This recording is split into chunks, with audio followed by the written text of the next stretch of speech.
আর্থিক কেলেঙ্কারি মামলায় এবার গ্রেপ্তার traffic inspector Amarjit Debbarma. Fine মানির ৭৪,০৪,৪০০ টাকা আত্মসাৎ করার ঘটনার বিষয়ে মুখ খুললেন মামলার ইনভেস্টিগেশন অফিসার তথা ত্রিপুরা সিপাহীজলা জেলার অতিরিক্ত পুলিশ সুপার রাজীব সূত্রধর। গভীর রাতে বিশালগড় থানার পুলিশের হাতে গ্রেপ্তার হয় ট্রাফিক ইন্সপেক্টর অমরজিৎ দেববর্মা। বুধবার দুপুরে অভিযুক্ত অমরজিৎ দেববর্মাকে কঠোর নিরাপত্তার মধ্যে দিয়ে বিশালগড় মহকুমা আদালতে সোপর্দ করা হয়। জানা যায়, অভিযুক্ত ট্রাফিক ইন্সপেক্টর অমরজিৎ দেববর্মার সাথে এই টাকা আত্মসাৎ করার পেছনে জড়িত রয়েছেন এক মহিলা পুলিশকর্মীও। স্ত্রী সন্তান ছেড়ে সেই মহিলা পুলিশকর্মীর সাথে দীর্ঘদিন ধরে ভালোবাসার সম্পর্কে জড়িয়ে পড়েন অভিযুক্ত ট্রাফিক ইন্সপেক্টর অমরজিৎ দেববর্মা। উল্লেখ্য, ইতিপূর্বে সিপাহীজলা জেলা পুলিশ সুপার অফিসে আর্থিক ঘোটালা কাণ্ডে পুলিশ কর্মী সহ মোট ৫ জনকে গ্রেপ্তার করে আদালতে তোলা হয়েছিল। প্রায় ৭৮ লক্ষ টাকা আত্মসাৎ করার অভিযোগ রয়েছে তাদের বিরুদ্ধে। যদি ত্রিপুরা পুলিশ প্রশাসনের কর্মীরাই আর্থিক ঘোটালা মামলায় জড়িত থেকে থাকে, তাহলে পুলিশ প্রশাসনের ওপর কিভাবে ভরসা রাখবে ত্রিপুরাবাসী, উঠছে প্রশ্ন।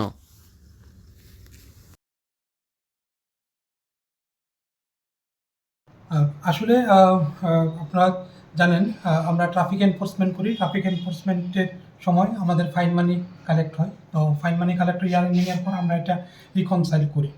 তো এবারও রিকনসিলেশনের সময় যখন আমরা দেখি, তখন কিছু একটা অ্যামাউন্টের মধ্যে প্রায় 74 লাখের মতো একটা গড়বিল দেখা যাচ্ছিল। তো অ্যাকর্ডিংলি আমরা যখন ডকুমেন্টস এবং গভর্নমেন্ট চালান যখন আমরা দেখি, তখন দেখতে পাই যে বিশালগড় ট্রাফিক ইউনিট থেকে একটা ওই অ্যামাউন্টের গভর্নমেন্ট ট্রেজারি চালানে জমা হচ্ছিল না। তো ট্রাফিক ইউনিটের ইন্সপেক্টর অমরজিৎ দেববর্মা, যিনি ওই ট্রাফিক অ্যামাউন্ট কালেকশন এবং ডিপোজিটের দায়িত্বে ছিলেন, ওনাকে আমরা এনকোয়ারি করার পর উনি জমা দিয়েছেন, অ্যাকসেপ্ট করেছেন। কিন্তু পরবর্তী সময়ে যখন আমরা ফার্দার ইনভেস্টিগেট করি ব্যাপারটা ইন্টারনালি, তখন দেখা গেল যে উনি ব্যাপারটাকে আমাদের থেকে হাইড করেছে এবং ওই টাকাটা উনি আত্মসাৎ করেছে।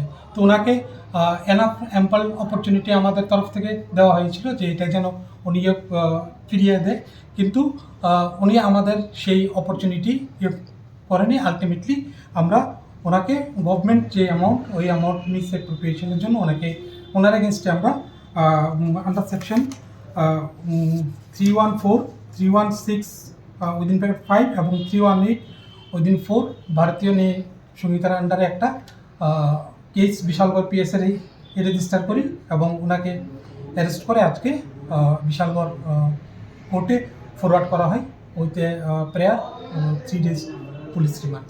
স্যার, মোট কত দিন যাবত উনি টাকাটা জমা করছিলেন?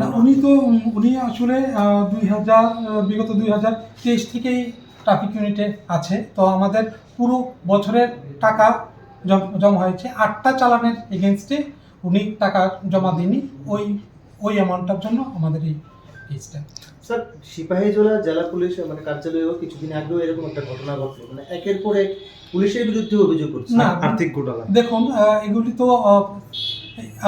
পুলিশ ডিপার্টমেন্ট খুব একটা বড় ডিপার্টমেন্ট এবং এখানে কাজ যখন করে আমরা আছি, সেই জন্য যখনই আমরা যে জায়গাতেই লেখনা পাবো, আমরা আমাদের নিজের পুলিশ ডিপার্টমেন্টই হোক না কেন, আমরা কিন্তু প্রোঅ্যাক্টিভলি অ্যাকশন নিচ্ছি এবং অ্যাকশন নিয়ে আমরা কিন্তু এটা করছি। সুতরাং কাউকে এখানে ছাড়া দেওয়া হবে না এবং এই কেসের ক্ষেত্রেও আমরা একদম ইনভেস্টিগেশনটা সঠিক পথেই আমরা নিয়ে যাব এবং এটার মধ্যে আবার কারা অন্য কেউ ইনভলভ আছে কিনা আমরা সেটাও এনশিওর করবো এবং তাদেরকেও আইনের আওতায় আমরা নিয়ে আনবো। স্যার, যেহেতু দীর্ঘদিন যাবৎ উনি একটা বড় অ্যামাউন্টের টাকা জমা দেয়নি, সেক্ষেত্রে কি জেলা পুলিশ সুপার কিংবা কোথাও আপনাদের তরফ থেকে একটা গাফিলতি ছিল অডিটে বা ঠিকঠাকভাবে সুপারভিশনে?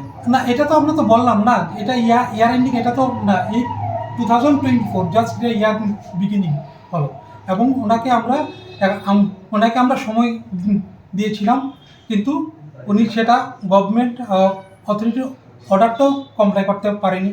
এর জন্য এটা তো আমাদের কত তারিখ পর্যন্ত ছিল যে টাকাটা দেওয়ার? শোনা গিয়েছিল যে 31 মাস পর্যন্ত ওনাকে অর্ডার করা হয়েছে। না, ওনাকে অ্যাম্পল অপরচুনিটি দেওয়া হয়েছে এবং বাকি ফ্যাক্টটা ডিউরিং ইনভেস্টিগেশন আমরা দেখছি। স্যার, 31 মার্চ পর্যন্ত কি সময় ছিল ওনাকে যে নোটিশ করা হয়েছিল টাকাটা ফিরিয়ে দেওয়ার? না। স্যার, এটা কত মাসের টাকা হবে?